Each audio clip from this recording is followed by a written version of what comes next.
boys and girls. Today is Tuesday afternoon and I'm excited to come and do another recording and get to continue our reading Wayside School is Falling Down. Okay, we're going to start with chapter 12, and chapter 12, the title is Pencils. Jason borrowed a pencil from Allison. When he gave it back to her, it was full of teeth marks. Allison held the pencil by the point. "Yuck!" she said. "You chewed on it." Jason felt awful. It was very embarrassing to borrow somebody's pencil and then chew on it. "Sorry," he said. "I didn't do it on purpose." "You can keep it," said Allison, and she dropped the pencil on Jason's desk, then raised her hand. "Miss Jules, can I go to the bathroom? I have to wash my hands. Jason slobbered all over my pencil." Everybody laughed. Jason turned red. "I'm sorry, Allison," he said. "I know it's a disgusting habit. I just can't help it." "Don't let Jason touch any of my books," said Allison as she headed out of the room. "He might eat them." Everybody laughed again. "Here, you can eat my book, Jason," said Todd. "I don't like it anyway." Mrs. Jules made Todd write his name on the blackboard under the word discipline. Jason was so mad at himself, he broke the chewed-up pencil to bits. That wasn't a very smart thing to do. "Everybody, take out a pencil and a piece of paper," said Mrs. Jules. "It's time for our spelling test." Jason slapped himself on the forehead. "I'm so dumb," he thought. "Rondi, may I borrow a pencil, please?" he asked. Rondi made a face. "All my pencils are new," she said. "How do I know you won't eat it?" "I won't," said Jason. "I promise." "You better not," said Rondi, and she gave him one of her pencils. It was new, freshly sharpened. Jason liked the way it smelled. "The first word is orchestra," said Mrs. Jules. Jason tried to remember how to spell orchestra. He struck the back of his pencil in his mouth. "Second word is garbanzo." Jason chewed on the eraser. When the spelling test was over, Rondi's pencil was worse than Allison's. Jason looked at it in horror. He didn't even remember chewing it. "Oh no," he thought. "What am I going to do?" And he stuck it inside of his desk. "Jason, may I have my pencil back, please?" asked Rondi. What pencil?" asked Jason. "The one I lent you," said Rondi. Jason opened his desk and pretended to look for it. "I don't know where it is," he said. "Mrs. Jules, Jason stole my pencil," called Rondi. "Jason, give Rondi her pencil back," said Mrs. Jules. He gave it to her. "You chewed on it!" exclaimed Rondi, and everybody laughed. "No, I didn't," said Jason. "Those are your teeth marks." "How can they be my teeth marks?" asked Rondi, and she smiled. She was missing her two front teeth. "So," said Jason, "you don't chew pencils with your front teeth. You chew them with your back teeth." "How do you know?" asked Rondi. Said Jason. Mrs. Jules made Jason write his name on the blackboard under the word discipline because he chewed Rondi's pencil and then lied about it. "And try not to eat the chalk," she said. Everybody laughed. Rondi threw the chewed up pencil out the window. It hit Lewis on the head. Mrs. Jules gave Damien a stack of worksheets and asked him to pass them out. They contained math problems. Jason had to borrow another pencil. "Allison, may I borrow another pencil, please?" he asked. "Eat my socks," said Allison. That wasn't such a bad idea, Jason realized. If he stuffed a sock in his mouth, he wouldn't be able to chew a pencil. Myron looked at his worksheet. "I don't feel like doing this stuff," he said. "Here, Jason, you can have my pencil." "Thanks, Myron," said Jason. "I promise not to chew on it." He hoped he would be able to keep his promise. He thought about asking Mrs. Jules for a Tootsie Roll Pop. If I'm sucking on that, I won't chew on Myron's pencil. And a Tootsie Roll Pop probably would taste better than Allison's socks. He didn't know for sure because he had never tasted Allison's socks. But before he could ask Mrs. Jules called him. "Jason, will you come here for a moment?" she said. "I think I know how to keep you from chewing pencils." Jason smiled as he walked to her desk. "I like the purple ones," he told her. But Mrs. Jules didn't give him a Tootsie Roll Pop. Instead, she taped his mouth shut with heavy-duty masking tape. She had to use a lot of tape because Jason had the second biggest mouth in the class. "There," she said, and Jason darted back to his seat. Aren't you going to say thank you? Asked Mrs. Jules. Mm-hmm, mm-hmm, mm-hmm, said Jason. You're welcome, said Mrs. Jules. Hey, Jason, teased Allison. You look like a mummy. Don't sneeze, said Rondi. You'll blow your head off. They both laughed. Jason said back to them. It was a very bad thing to say. He wasn't supposed to use words like that. You better not pull the tape off, said Rondi. You might rip off your lips. They both laughed again. Jason had never been more embarrassed in his whole life. His ears burned as he set to work on the arithmetic problems. They were tough problems. Several times the pencil would crash against the tape, but the tape held firm. Mrs. Jules was very proud of herself. Not only did the tape protect Myron's pencil, but Mrs. Jules also noticed that Jason was quieter than he had ever been. I should tape all their mouths shut, she thought. Then it would be so nice and quiet. It was a good idea. She wondered why no other teacher had ever thought of it. Chapter 13. A giggle box, a leaky faucet, and a foghorn. Each day after lunch, Mrs. Jules read a story to the class. Dana hated stories. The last book Mrs. Jules had read was a story about a pig and a spider. The pig was real cute and the spider was very wise. Dana thought it was a horrible book. It made her laugh too much. Everyone laughed too, but the problem was that Dana always kept laughing so long after everybody else in the class had stopped. It was almost very embarrassing. And sometimes she broke out laughing at a part that wasn't even funny because she remembered something funny that had happened earlier. John called her a giggle box.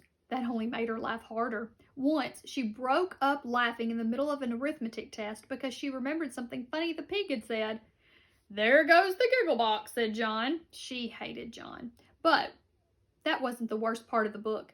In the end, the spider died. Dana couldn't stop crying, and she thought it was so silly too, because in real life she didn't even like spiders. She squashed them all the time. John called her a leaky faucet. Somebody better call a plumber to fix the leaky faucet, he said. She laughed through her tears. She hated John too. Once in music, she had learned a song about a dragon. When the song begins, the dragon is very brave, but then he loses his best friend, so he isn't brave anymore. He just goes back to his cave where he is sad and lonely the rest of his life. The song always made Dana cry. Every recess, John and Joe would chase after her singing it, and she would run across the playground with her hands over her ears and tears streaming down her face. The bell rang and lunch was over. Dana nervously walked up the stairs to Mrs. Jules' room. Mrs. Jules would start a new book today. She hoped it wouldn't be funny or sad. She hoped Mrs. Jules would read a boring story with no jokes. When she got to class, John and Joe were standing by her desk waiting for her. Happy birthday, Dana, said John, and he was holding a present. It was wrapped in green paper and had a pink bow. But it's not my birthday, said Dana. Well, that's okay, said John. You can have it anyway, since I'm always teasing you. He and Joe snickered. Dana tore the paper off. Maybe John wasn't so bad after all, she thought. It was a box of tissues. John and Joe laughed hysterically. That's not funny, said Dana, and she raised her fist and started to chase after them. Mrs. Jules rang her cowbell, and all the children sat quietly in their seats. We are ready to begin a new story, said Mrs. Jules, and she held up the book. It's called Stinky. Dana laughed at the title and then quickly covered her mouth. It's about a cute and playful skunk, said Mrs. Jules. Oh no, gasped Dana. She knew animal stories always made her cry. The animal's mother would get shot by human hunters, or the humans would build a shopping center and destroy the animal's home. She hated humans, but she knew that was silly because she was a human, and so were all her friends. The only human she really ever hated was John, and she didn't think he was even human. Mrs. Jules began to read. It was such a beautiful day. Stinky and his mother went for a walk across the forest. Hi, Stinky, said Charlie the chipmunk. Hi, Charlie, said Stinky. Come along, Stinky, said his mother. Stinky hurried after her. They came to a road. Suddenly, Stinky heard a noise he had never heard before. It sounded like a loud thunder.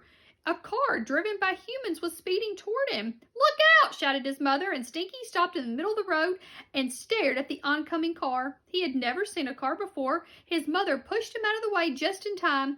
He was safe, but unfortunately the car ran over his mom. Mama, Mama, he sobbed over her, looking at her again, but the mother didn't answer. She was dead. Dana cried. "Oh, no." "There goes the leaky faucet," said John. He and Joe laughed. Dana sniffed and wiped her tears, but they wouldn't stop. She just kept thinking about poor Stinky. What would he do without his mother, she wondered. Maybe he could go live with Charlie the Chipmunk, she hoped. She pulled a tissue out of the box John had given her and loudly blew her nose. "There goes the foghorn," said John. Dana laughed into her tissue. She blew her nose again even louder. "It must be a foggy day," said John. The next day after lunch, Dana hurried up the 30 flights of stairs before the bell rang, so she could talk to Mrs. Jules before class started. "Yes, Dana," said Mrs. Jules. "Can I leave the room when you read today?" asked Dana. "Why?" asked Mrs. Jules. "Because I hate stories," said Dana. "They make me laugh and cry too much." "You don't hate stories, Dana," Mrs. Jules told her. "You love stories. I wished everybody laughed and cried as much as you." "Really?" asked Dana. She couldn't believe it. All this time she thought she hated stories when really she loved them. She was glad that she really loved stories. Suddenly she made a face. "Oh, yuck," she said. "What is it?" asked Mrs. Jules. "What if I really loved John too?"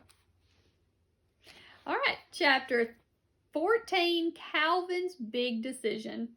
It was Calvin's birthday. His mother had made chocolate cupcakes with jelly beans on top. Mrs. Jules passed out the cupcakes to the class. "Hey, Dana," said Leslie, "I'll trade you my black jelly bean for your red one." "Okay," said Dana. Everyone traded jelly beans. That was the most fun of the party. Bibi was very excited.